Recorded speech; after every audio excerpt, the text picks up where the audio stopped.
Sir commercial సినిమాలో అంటే అందరిది కమర్షియల్ సినిమా కానీ ప్యూర్ కమర్షియల్ పూర్తిగా అంటే ఒక 6 పాటలు లొకేషన్స్ ఇలాంటి సినిమాల్లో మీకు బెస్ట్ డైరెక్టర్ ఎవరు అనిపించారు సార్ మీరు వర్క్ చేసిన వాళ్ళలో? నా వర్క్ చేసిన వాళ్ళల్లో కోదండరామిరెడ్డి గారితో చేశారు కదా. నాకు కోదండరామిరెడ్డి గారితో అదేంటంటే చిట్టమ్మ మొగుడు అండి నేను చేసింది, మోహన్ బాబు గారు హీరోగా. అయితే కోదండరామిరెడ్డి గారి దగ్గర కెమెరామెన్ గోపాల్ రెడ్డి దగ్గర నేను అసిస్టెంట్గా చేశాను. స్వామి గారి దగ్గర నుంచి వచ్చి ఫస్ట్ స్వామి గారి దగ్గర నేను అసిస్టెంట్గా వచ్చాను. ఆయన నుంచి బయటకు వచ్చిన సినిమా గ్రేట్ ఫిల్మ్ భక్త కన్నప్ప, కృష్ణరాజు గారు, బాపు గారు. అక్కడ జాయిన్ అయ్యాను బుట్టాయిగూడెం ఏలూరు దగ్గర. భక్త కన్నప్ప జాయిన్ అయ్యాను. ది గ్రేట్ లెజెండరీ విఎస్ఆర్ స్వామి గారు. అప్పుడు నేను గోపాల్ రెడ్డి గారు, శరత్, నేను ముగ్గురు అసిస్టెంట్స్గా ఉండేవాడు. ఒక 15 రోజులు అక్కడ చేసి ఆ పీరియడ్ రాసిపెట్టింది. రాజమండ్రి షిఫ్ట్ అయ్యాం. ఇక్కడ ఇంకో దిగ్గజం విశ్వనాథ్ గారు, సిరిసిరిమువ్వ. అక్కడ ఆయన, ఇక్కడ ఈయన, అలాగే కెరీర్ స్టార్ట్ అయింది. సో స్వామి గారి దగ్గర నుంచి గోపాల్ రెడ్డి గారు ఇండిపెండెంట్ అయినప్పుడు నన్ను అడిగారు, స్వామి గారిని రిక్వెస్ట్ రఘుని తీసుకెళ్తాను. మళ్ళీ గోపాల్ రెడ్డి గారు కొంత ఇలాగా రకరకాలుగా మార్పులు చేర్పులు జరుగుతుంటాయండి. జరిగినప్పుడు మనం అనుకున్నట్టుగా కొన్ని జరిగితే, మనం అనుకోకుండా కొన్ని వస్తాయి, మనం అనుకున్న కొన్ని రావు. అవును. సో అలా కమర్షియల్ సినిమాలో మీకు నచ్చిన డైరెక్టర్ ఎవరంటే మీరు? అంటే కోదండరామిరెడ్డి గారితో చేశాను, ముత్యాల సుబ్బయ్య గారితోనేమో షోగాడు బెళ్ళం చేశాను, రవిరాజ పినిశెట్టి గారితోనేమో ఇది రాయుడు గారు చేశాను. ఇలాగ చాలా సినిమాలు చాలామందితో చేశానండి. విజయబాబు రెడ్డి గారితో చాలా సినిమాలు చేశాను, కృష్ణ గారితో, తాతిల రామారావు గారితో చేశాను. ఇంకోటి ఏంటంటే రెండే విశ్వనాథ్ గారితో అలాగే 2 సినిమాలు, ఇందులో కూడా 2 సినిమాలు చేశాను. 2 సినిమాల్లో అందగత్తైన రేఖ హీరోయిన్.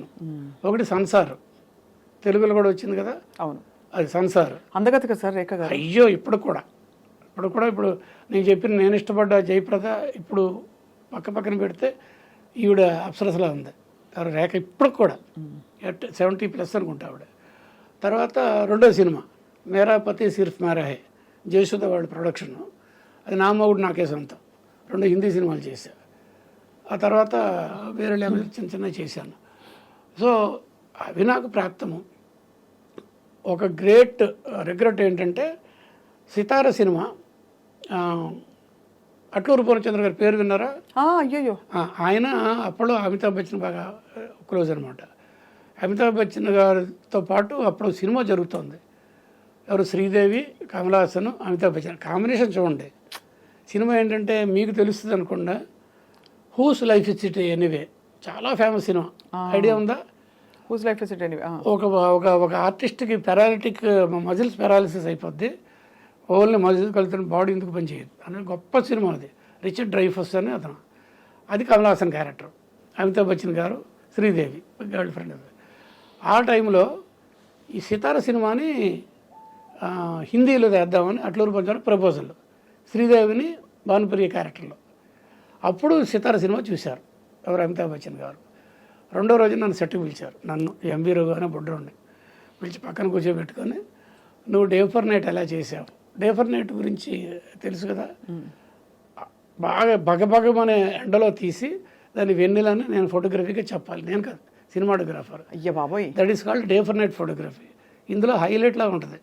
మీకు పాట కూడా తెలుసు, ఎన్నిట్లో గోదావరి అందం అనే పాట. అది చాలా టఫ్ టెక్నీషియన్కి.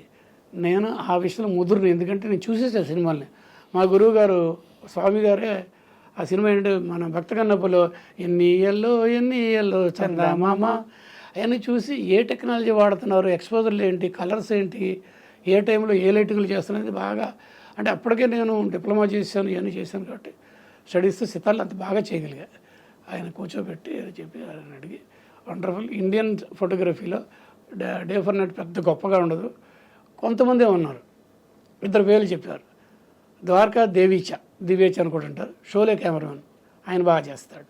జీ సింగ్ ఆయన బాగా చేస్తాడు. అవి 2-3 పేర్లు ఇచ్చి సౌత్ ఇండియాలో ఐ లైక్డ్ యువర్ వర్క్ అని షేక్ హ్యాండ్ ఇచ్చారు అమితాబ్ బచ్చన్ గారు. తర్వాత కట్ చేసి కొన్నాళ్ళ తర్వాత తాతిల రామారావు గారి డైరెక్షన్లో అట్లూరు పూర్ణచంద్రరావు గారు, ఏబిఎం శరవణన్, ఆ తర్వాత టిప్స్ క్యాసెట్ గుల్షన్ కుమార్ గారు, వాళ్ళ కాంబినేషన్లో ఒక సినిమా బడా ఆద్మీ. అమితాబ్ బచ్చన్ గారు, భానుప్రియ, ఈఎంఐ ఎవరో మన అయ్యా తాతినా రామారావు డైరెక్టరు, కెమెరామెన్ ఏమో అమితాబ్ బచ్చన్ గారు, ఎంవి రఘు. నాకు ఇచ్చారు. 2 రోజులు షూటింగ్ జరిగింది. చాలా చాలా ఆనందపడిపోయాను. అమితాబ్ బచ్చన్ గారు జైంట్ దగ్గర నేను సినిమా చేయడం అని. అయితే 2 రోజులు అయిపోయింది. 1 నెల తర్వాత రెగ్యులర్ షూటింగ్ వెళ్ళాలి. టిప్స్ క్యాసెట్ గుల్షన్ కుమార్ గారిని షూట్ చేసి చంపేశారు. మాఫియా తెలుసు అందరికీ. అవునవును. ఆ సినిమా పక్కకి వెళ్ళిపోయింది. అంటే నాకు అదృష్టం రాసి పెట్టలేదు. అయిపోయింది. ఇలా కొన్ని అనుకొని వస్తుంటే కొన్ని అనుకొని మనకు అందం.